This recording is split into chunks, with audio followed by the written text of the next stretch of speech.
Yes, comrades, good morning and how are you? Mwazuka bwanji enaso muli bwanji. No, comrades, kumalawi kunoko timangokhala madrama every day. Drama after drama. Kachuka kuti ziko lathuli muli anthu ambiri opanga zisunzo ndiye timangokhala madrama.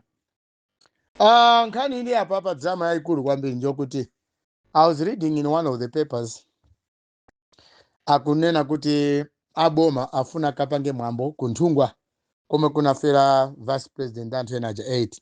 May their soul keeping resting in peace. For the first time kuti aboma akukhanga tamba kuganizira tsopano aziwano kuti Saulos Chilima anamwalira kunthungwa. Nthawi yonseyi amangouzi panopa Lazarus Chakwera in a small country like Malawi aziwa lero kuti aboma anzathuwa ati aziwa lero kuti ndege janagwa kunthungwa ndipo afuna kapange mwambo for the first time. Amalawi ndikuona ngati this is very very very stupid. Ndichi nchopanda mutu ndipo I don't know how who's making decisions boma limene lili. Boma lathu likoda upanga ziganizo ndi ndani. Koma nditi ndi boma ku Malawi, koma nditi ndi usogoleri for 5 years. Kukanga ati anthu ife tingokhala mziko muno as long as we breathe, as long as we see the sun rising, the sun setting. Kukanga ati kuti Amalawi pena pake timakanga ati anthu kuti tilibe direction yene yonse kapena tilibenso leadership yeni ku Malawi kunoko. Aliyese amangopanga zimene akufuna. Komanso kukanga timayendera mamudi.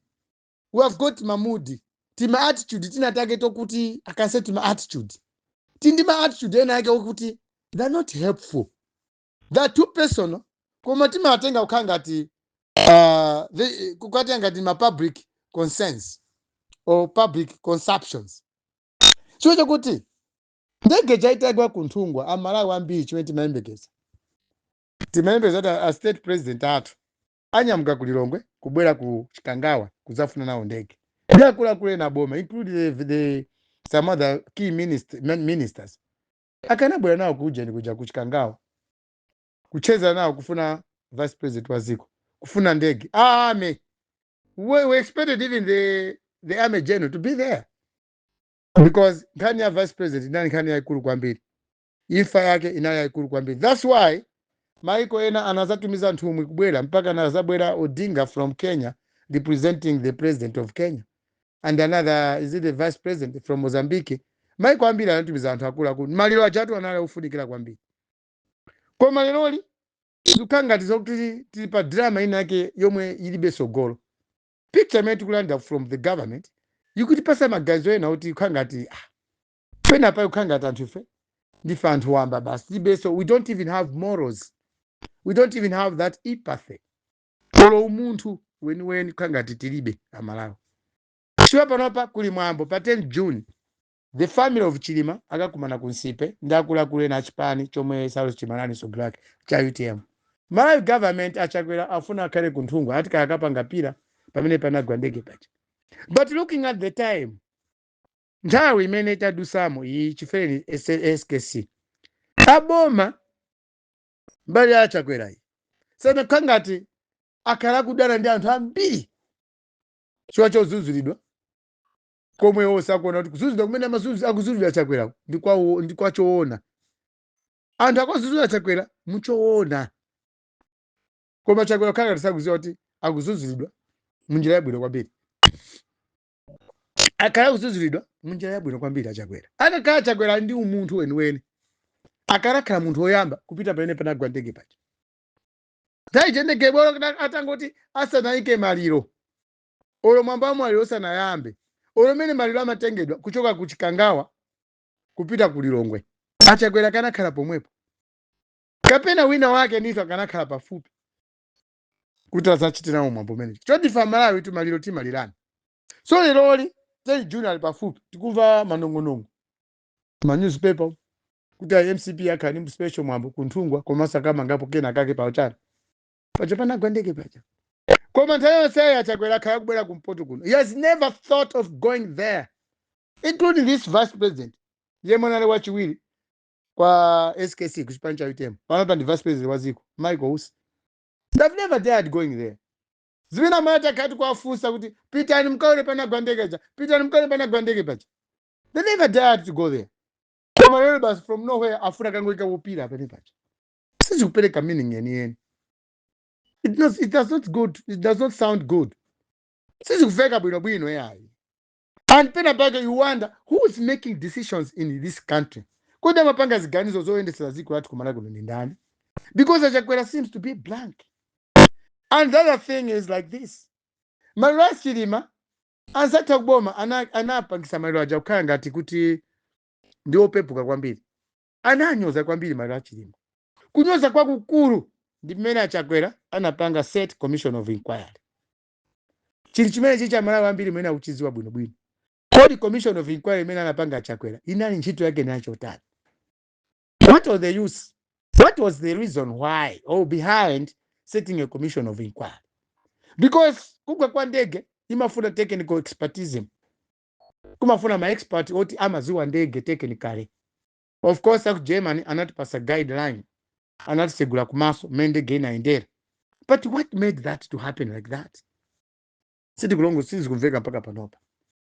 Zambiri surrounding the controversies surrounding kugwa kwa ndege imene napa vice president Anthu Enaja 8. So kumveka bwino why ndege inaenda chonchiti. But zambiri. So the coming in of Chakwera kubweresa out of pressure from people. Kubweresa commission of inquiry. Achakwera also anatenga Malawi ngati anthu osaganiza.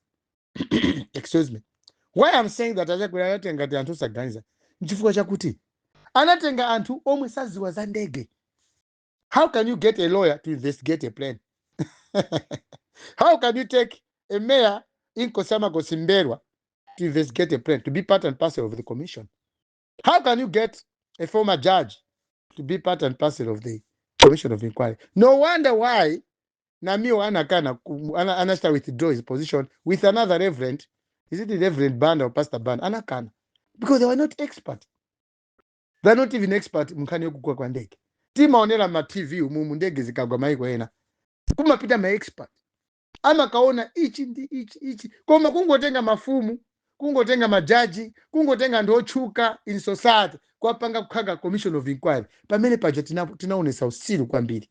Even azatu amaiko akunja akumatiseka. How can you do that? What was that commission? Why was that commission of inquiry established? Chifukwa chani Achakwera anapanga commission of inquiry ya anthu omwe saziwa tingoti ya anthu omwe ndi mbuli kunkhani zokhuzana ndi mayendesero a ndege. Why? Chifukwa chani? So chikulize ngati pena pake ifeyo pa imfa ya Chilima ambiri tidakali ndi nkhawa. Chimene amapanga akupanga IMCP, chimene akupanga Achakwera ndi MCP awo ndi boma lawoli. Panopa chilichonse chokhuza maliro a Saulos Chilima, vice president, ndi Anthu Enaja. Amalawi ambiri timakhala okayikira kwambiri. Ili kukayika pila la pamene paja. Tikukayikira kuti kodi pila imeneyo itithandiza chani na Malawi. So ikhala pila yomwe itatipangisa ife kuganiza mozama kwambiri.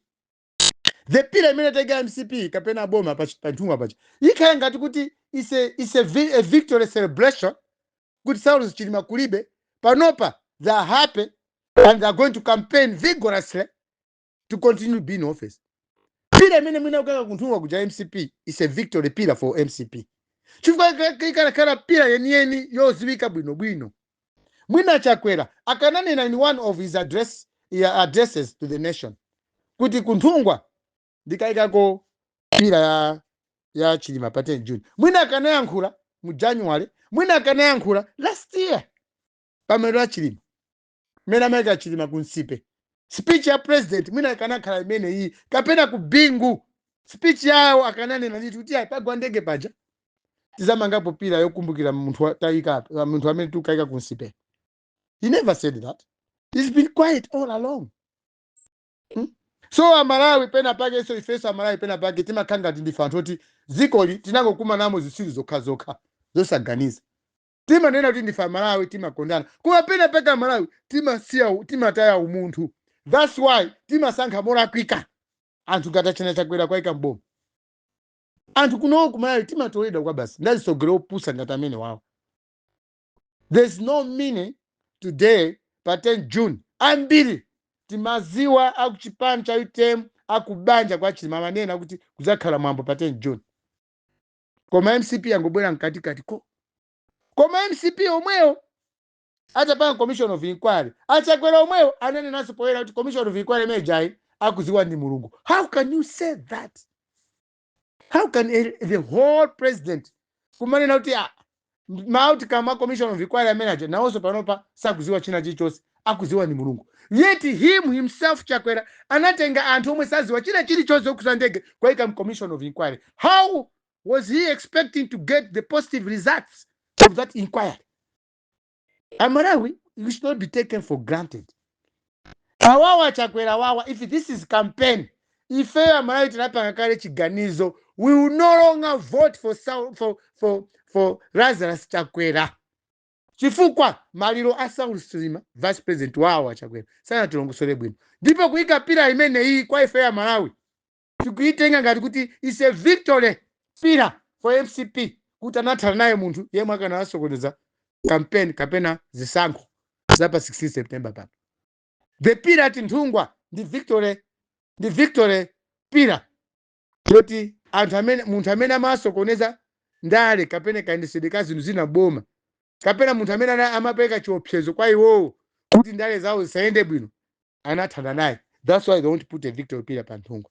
Comrades, I'm very sorry to tell you that this Chimandwawa, I was the campaigner for SKC. Kuti ndi kutenga ndi tonse alliance agreement. Boma lilipo la Chakwera kale mboma. It is because of tonse alliance agreement. Pakati pa Chilima ndiwo wa Chakwera. And ulendo unowo ndikubwereza. Ulendo unowo unali wa Chilima. Achakwera kwawo kunali kuyendesa boma. Kuyamba pa chani. Kuyamba pa 2020 kuzafika pa 2025 September. From September 16 to 2030 amena ukapa panana South Chilima. Ndiyelo South Chilima kulibe anafa mukuziwa bwino na malanja yankhula kale. The anything zoena Chakwera kupanga ngati Chakwera the moment Chakwera apanga declare kuti azai maso pa chisankho chapa 16 September mpaka kulamulira ziko mpaka 2030 tikamao kamba za pila lero ku Nthungwa kwa Chakwera simply means it's a victory pila imene takumbukire South Chilima kuti ku Nthungwa. MCP will be celebrating because nthawi iyi tilipo panopa campaign tikupanga panopa iyi South Chilima kana khawa moyo bweza Chakwera kumsapota South Chilima koma sizikanathekabe hayi cho South Chilima anafa chifukwa cha agreement imene inapangidwa pakati pa anthu awiri. Achakwera anamtenga South Chilima ngati gona nkupe. MCP kuyankhula kwawo konseku ma MPs ma ministers ama udindo kwa MCP tikamaka nkhani ya South Chilima kuma ukhala kuonesera kuti anthu awa chilipo chimene anapanga kwa vice president. Comrades, I'm very sorry to say this today. Koma boma aina kuziwa kuti Malawians tinazuka panopa. We know one day we shall overcome whatever we're experiencing now. Thank you and good morning. Malawi, Camilla.